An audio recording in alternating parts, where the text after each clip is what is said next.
மையம் நிகழ்ச்சி தொடர்கிறது. டாக்டர்கள்ட்டையும் வக்கீல்கிட்டையும் என்னைக்குமே பொய் சொல்லக்கூடாது அப்படின்னு சொல்லுவாங்க. ஆனால் நிறைய இடங்கள்ல உண்மையை சொன்னதுக்காகவே நிறைய பேர் அவங்க பெரிய ஒரு நோயாளியா மாறிடுற நிலைமையை இன்னைக்கு நம்ம சமூகத்தில் நிறைய இடங்கள்ல பார்க்க முடியுது. ஜெயந்தி அப்படின்ற ஒருத்தங்களுடைய நம்ம கதையை தான் கேட்க போறோம். எப்படி ரொம்ப உண்மையா டாக்டர் கிட்ட நடந்துகிட்டதுனால அவங்களோட நிலைமை இன்னைக்கு மாறிடுச்சுன்னு அந்த அம்மா வருத்தப்பட்டு இருக்காங்க. அவங்க கதை என்ன நம்ம இப்ப பார்க்கலாம்.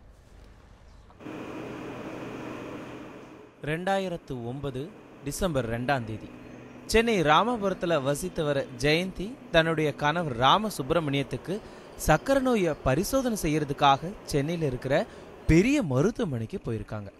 ஏன் அங்கே போனோம் அப்படின்னு இப்போ வருத்தப்படுறாங்க ஜெயந்தி. ஹாஸ்பிட்டலுக்கு கூட்டின்னு போனேன். அங்கே போன இடத்துல அவள் வந்து எல்லா டெஸ்ட்டும் எடுத்து விடலாம், வயசாகிடுது, அதனால் எல்லா டெஸ்ட்டும் எடுக்கணும்னு அட்மிட் பண்ண சொன்னாங்க. அட்மிட் பண்ணேன். ஒரு வாரம் கழித்து எல்லாம் நார்மல் ஆகிடுது.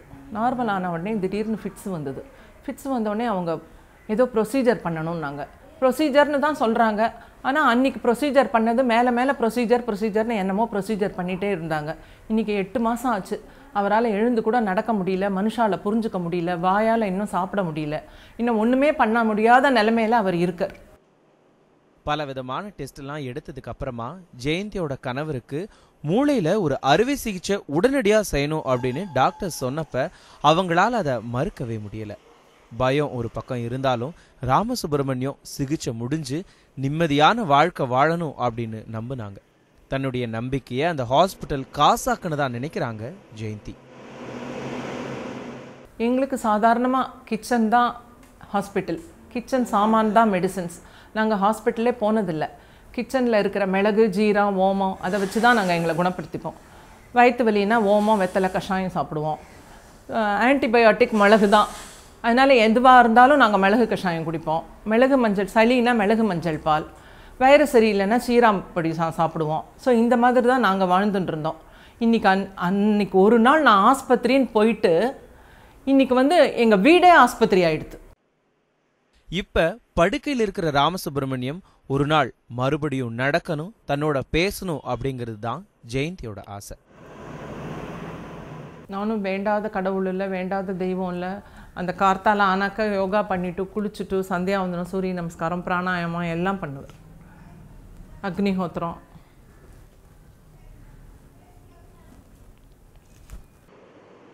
சமீபமா உலக சுகாதார நிறுவனம் நடத்தின ஆய்வுல சிகிச்சைக்காக மருத்துவமனைக்கு போற 10ல் ஒருத்தருக்கு தவறான சிகிச்சை செய்யப்படுது அப்படிங்கிறது தெரிய வந்திருக்கு.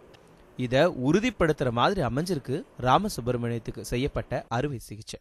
இது பத்தி நாங்க அந்த தனியார் மருத்துவமனை கிட்ட கருத்து கேட்டோம். ஆனா அவங்க பதில் அளிக்க மறுத்துட்டாங்க. கார்த்திக், நியூஸ் 7 தமிழ், சென்னை. ஜெயந்தியோட கதையை கேட்டப்போ நம்மளுக்கு எல்லாம் ரொம்பவே வருத்தமா இருந்தது. அவங்க ரொம்ப ஆரோக்கியமா வாழ்ந்துட்டு இருந்த ஒரு குடும்பம் தான். அவங்க சொன்ன மாதிரி அவங்களுடைய கணவர் வந்து யோகா பண்ணியிருந்திருக்காரு. ரொம்ப இயற்கையான முறையில் தான் அவங்க வாழ்ந்துட்டு இருக்காங்க. ஒரே ஒரு நாள் அவங்க வந்து சர்க்கரை ஏதோ இருக்கு போல இருக்கு அப்படின்னு டெஸ்ட் பண்ணிக்கிறதுக்காக தான் போயிருக்காங்க. ஆனால் அவங்க அன்னைக்கு வாழ்க்கையே மாறி அந்த அம்மா ரொம்ப வருத்தப்பட்டு சொல்றாங்க, இன்னைக்கு என் வீடே ஆஸ்பத்திரியா மாறிடுச்சு அப்படின்னு. அவங்களோட நாங்கள் ஒரு நாள் முழுக்க செலவழித்தோம். ரொம்ப வருத்தமாக இருந்தது அவங்க சொன்ன ஒவ்வொரு விஷயங்களையும். ஆனால் அந்த அம்மாவுக்கு ஒரு சின்ன நம்பிக்கை இருக்குது. அவங்களோட ஹஸ்பண்ட் திரும்பவும் எந்திரிச்சு நடக்கணும், பேசணும் அப்படின்னு அந்த அம்மா ரொம்ப அவங்க வருத்தப்பட்டு சொன்னாங்க. கண்டிப்பாக ஒரு நம்பிக்கையோடு அந்த அம்மா இருக்காங்க. அவங்களோட நம்பிக்கைக்காக நம்ம இன்னைக்கு எல்லாருமே ஒரு சின்ன ஒரு பிரார்த்தனை அவங்களுக்காக பண்ணிக்கணும் அப்படின்னு நியூஸ் 7 தமிழ் இந்த நேயர்களை கேட்டுக்குது. நம்ம இன்னும் நிறைய விஷயங்கள் பேசலாம். டாக்டர், இந்த ஜெயந்தியோட விஷயத்த நம்ம பார்த்தோம். ரொம்ப கஷ்டமாக இருந்தது அவங்க பேசின விஷயங்கள்லாம் பார்க்கும்போது. அவர் நல்ல ஆரோக்கியமாக தான் இருந்திருக்காரு, ஒரு சின்ன டெஸ்ட் பண்ணிக்கிறதுக்காக தான் போயிருக்காரு. இந்த மாதிரி வேற ஏதாவது உங்கள்கிட்ட வந்த பேஷண்ட்ஸ் இருக்காங்களா? அவங்கள பற்றி கொஞ்சம் சொல்லுங்களேன். நிறையா இருக்குது. முக்கியமாக சொல்ல போனால் இப்போ ஒரு 2 குழந்தைகள் ட்வின்ஸு. அவங்க வந்துட்டு தொடர் ஜுரம் இருந்திருக்கு, காய்ச்சல், கொஞ்சம் சளி, வீசிங் சாதாரண வீசிங் பிரச்சனை தான். இப்போ அங்கே போயிட்டு இவங்க பிரபல மருத்துவமனை பேர் சொல்ல விரும்பல, அவங்க வந்துட்டு பயமுறுத்திருக்காங்க, டிபி இருக்க வாய்ப்புகள் இருக்குது, குழந்தைக்கு டிபி இருக்குன்னு. குழந்தைகள் பயமா இருந்திருக்கும் கண்டிப்பா அவங்க அம்மாவுக்கு. இவ்வளவு பெரிய என்ன வேடிக்கைன்னா, இது வரைக்கும் அவங்களுக்கு ஒரு ஜுரமோ குழந்தையிலேருந்து சின்ன சின்ன ஜுரம் வந்து அப்பப்போ சரியாக இருந்திருக்குது. ஸோ அந்த மூச்சு பிரச்சனை வந்த பிறகு அங்கே அந்த மருத்துவமனைக்கு போய் அட்மிட் பண்ண சொல்லிட்டாங்க உடனே. ஸோ அவங்க செலவு பண்ணுறதுக்கு தயாராக இருக்கிறத தெரிஞ்சுக்கிட்டு தேவையில்லாத அத்தனை டெஸ்ட்டையும் எடுக்க வச்சு ஸ்பைனல் வரைக்கும் சில சாம்பிள் எடுக்குன்னு சொல்லிட்டு அந்த குழந்தைங்களை படுத்தின பாடு. அவங்க வந்து எங்கிட்ட வந்து ஒரு 2 சிகிச்சையிலே சரியாகி போயிட்டாங்க. இன்னை வரைக்கும் ஆரோக்கியமாக இருக்கிறாங்க. ஸோ இது மாதிரி வந்து தேவையில்லாத சிகிச்சை. இப்போ 2 நாளைக்கு முன்னால் கூட ஒரு வயதானவர் வந்தார், எனக்கு பழக்கமானவர் தான். அவர் இது நேரம் வரைக்கும் வாழ்நாள் வரைக்கும் போனதே கிடையாது மருத்துவமனைக்கு, எந்த மருத்துவமனைக்கும் போனதில்லை. ஸோ அவர் ஒரு நண்பருக்காக போயிருக்காரு சோதனைக்காக. போகும்போது பார்த்தீங்கன்னா இவரையும் சோதிச்சுட்டு சக்கரை 500க்கு மேலே இருக்குது, நீங்கள் எப்படி நடந்து வந்தீங்கன்னு கேட்டு பயமுறுத்திருக்காங்க அந்த டாக்டர். அவர் நேரம் எங்கிட்ட என்ன இந்த மாதிரி கேட்குறாங்க, நான் இது வரைக்கும் எனக்கு பிரச்சனையும் இல்லை, உடம்புல பசி சரியாக இருக்குது, தூக்கம் சரியாக இருக்குது, மலச்சிக்கல்லாம் எதுவும் இல்லை, ஆரோக்கியமாக இருந்துகிட்டு இருக்கேன், இது வரைக்கும் நான் மருத்துவமனைக்கே போனதில்லைன்னு வரார். வந்த பிறகு நாடியை பார்த்தா எல்லாம் நல்லா இருக்குது, உங்கள் லெவல் அதுதான், குறைன்னு அவசியம் இல்லை, பயப்படாமல் போங்கன்னு அனுப்பிவிட்டான். ஸோ இந்த மாதிரி பயமுறுத்திடுறது, மனதை கெடுத்துறது, அந்த வேலைகள் தான் இப்போ பண்ணிட்டு இருக்காங்க. டாக்டர் பொதுவாக எல்லாருமே சொல்றாங்க அப்பப்போ செக் பண்ணிக்கோங்கன்னு சொல்றாங்க, இன்சூரன்ஸ் இருக்கு நீங்க செக் பண்ணிக்கோங்க அப்படின்லாம் சொல்றாங்க. அது எப்படி தப்புன்னு சொல்றீங்க? இப்போ நீங்கள் பாருங்களேன், உங்களுக்கு ஏதாவது தொந்தரவுகள் இருக்கா? சும்மா தேவையில்லாமல் போய் செக் பண்ணீங்கன்னா கண்டிப்பாக ஒரு நோயை கண்டுபிடிப்பாங்க. அப்போ மாஸ்டர் ஹெல்த் செக்அப் பண்ணிக்கிறது இந்த வயசுக்கு மேல நல்லதுன்றாங்க. அவசியமே இல்லை. என்ன உங்களுக்கு தொந்தரவு இருக்கா? உங்களுக்கு உடம்புகளில் ஏதாவது தொந்தரவு இருந்தால் பாருங்கள். நல்லா இருக்கும்போது எதுக்கு செக் பண்ணோம்?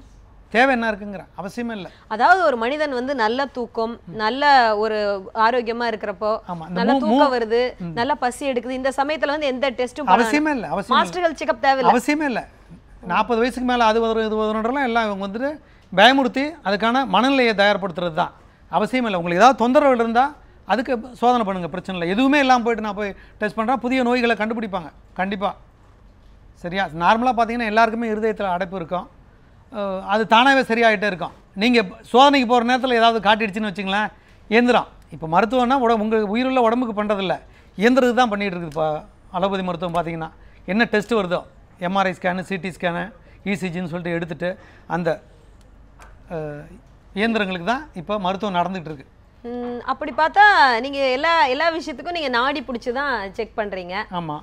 இதுல எப்படி எல்லா விஷயமும் எப்படி தெரியும்? எனக்கு வந்து பார்க்க வந்து ஒரு எப்படி நம்பிக்கை வரும்? எல்லாம் பெரிய பெரிய ஹாஸ்பிட்டல்ல வந்து எம்ஆர்ஐ ஸ்கேன் வச்சிருக்காங்க, பெரிய மெஷின்ஸ் வச்சிருக்காங்க, எக்ஸ்ரே வச்சிருக்காங்க, அதெல்லாம் நீங்க எப்படி வெறும் நாடி வச்சு கண்டுபிடிப்பீங்க? அதாவது நாடின்றது ஒவ்வொரு மனிதன் பிறக்கும் போது தான் பில்டிங் சிஸ்டம் உடம்புல இருக்குது, இது யாரும் மாற்ற போகிறதில்ல. உடம்பு உங்கள் உயிரை பார்க்குறது நாடின்றது.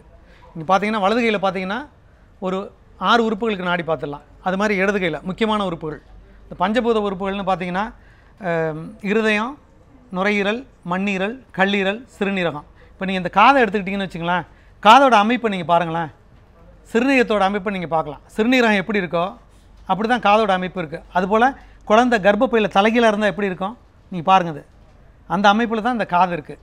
சரியா?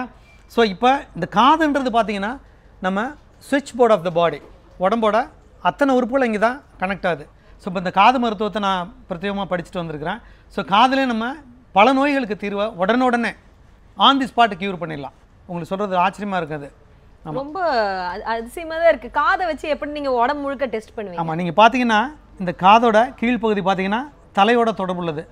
தலையில் மூளையில் உள்ள பிரச்சனைகள், பற்கள், கண்கள் எல்லாத்தையும் இதில் சரி பண்ணலாம். இப்போ இந்த மேலே பார்த்தீங்கன்னு வச்சுக்கலாம், இடுப்பில் வலிகள், அப்புறம் செரிமான உறுப்புகள்லாம் இந்த பகுதியில் இருக்கிற ராஜ உறுப்புகள், முக்கியமான 5 உறுப்புகளோட தொடர்பு இங்கே தான் இருக்குது. ஸோ இந்த காதிலே மருத்துவத்தை முடிச்சிடலாம். ரொம்ப அதிசயமாக தான் இருக்குது. ஆனால் நிறைய இடத்துல இப்போ ஒரு உடம்புல வந்து ஒரு பிரச்சனை இருக்குன்னு வச்சுக்கோங்களேன், அவங்க என்ன சொல்கிறாங்க, நீங்கள் வந்து உங்கள் கர்ப்பப்பையை வந்து எடுத்துட்டா எல்லாம் சரியாயிரும், அது வந்து ஒரு பழுதுபட்ட ஒரு உறுப்பு தானே அப்படின்றாங்களே, அந்த பழுதுபட்ட உறுப்பை எடுத்துடலாமே, அது எதுக்கு உள்ளே வச்சுக்கிட்டு? இப்போ தான் அந்த நம்ம பாட்டம் போட்ட காலத்தில் இந்த இவ்வளோ பிரச்சனைகளில் இவ்வளோ பேர் கர்ப்பப்பை எடுத்து யாரும் வெட்டி போட்டுடல. இப்போ தான் ரீசன் அது என்ன பார்த்தீங்கன்னா இந்த 10 ஆண்டுகளில் தான் கர்ப்பப்பை தூக்கி பார்த்தீங்கன்னா பிசிஓடின்னு சொல்லிட்டு கர்ப்பப்பையில் நீர் கட்டின்னு சொல்லிட்டு வெட்டி போட்டுக்கிட்டே இருக்காங்க. கர்ப்பப்பை நீக்கிட்டா அது கர்ப்பப்பை பண்ணுற வேலையை யார் பண்ணுவா? அதை நம்ம ஏற்கனவே அது டேமேஜான உறுப்பு தானே டாக்டர், அது பழுது அடைஞ்சிருச்சு, அதை வச்சுக்கிட்டு என்ன அதை சரி பண்ணுறது தானே பார்க்கணும். ஒரு உறுப்பை நீக்கலாமா? ஏன் இருதயத்தை நீக்க மாட்டேங்கிறாங்க, ஏன் நுரையீரல் நீக்க மாட்டேங்கிறாங்க? அதுலேயும் பழுது ஏற்படுது இல்லை? அது எல்லாத்துலயும் டிரான்ஸ்பிளான்ட் கொண்டு வராங்களே டாக்டர், லிவருக்கு டிரான்ஸ்பிளான்ட் கொண்டு வந்திருக்காங்க, இருதயத்துக்கு எல்லாத்துக்குமே ஓரளவு டிரான்ஸ்பிளான்ட் சர்ஜரி எல்லாம் பண்றாங்களே. அது பண்றாங்க. அது இந்த டிரான்ஸ்பிளான்ட் பண்ணவங்க எத்தனை பேர் உயிரோடு இருக்காங்கன்றது ஏதாவது